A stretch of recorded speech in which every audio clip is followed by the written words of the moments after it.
So there's a student that visits me and likes to tell me about things going on in their life and whatnot. And they told me about a conversation that they had with a family member, and the family member was kind of like dissing the work that the student was doing. The student was writing an argumentative essay, and it was kind of high level academic work where they didn't just have to cite the sources for their points, but they also had to cite sources for their counterpoints. And first of all, mwah, beautiful, love that,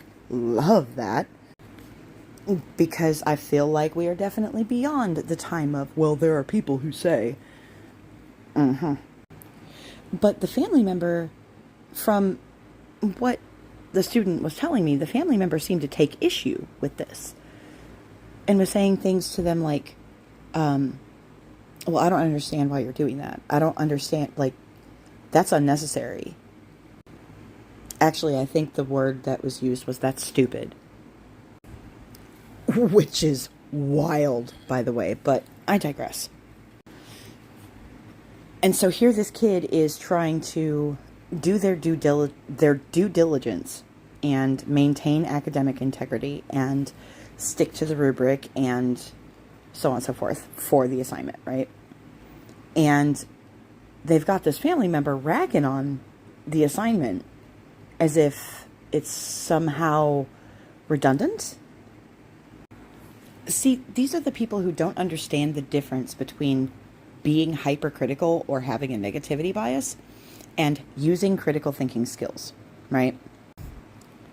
Using your critical thinking skills is the mechanism by which you are exercising discernment. Operating with academic integrity is vital for teaching children how to think critically. And the fact that this family member had an issue with that was crazy.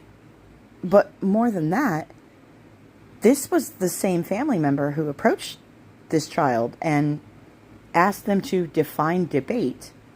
And the child did so using Webster's dictionary. And he decided to say, well, I disagree. I think it means no. No. You don't get to change definitions of words to suit, your social standing.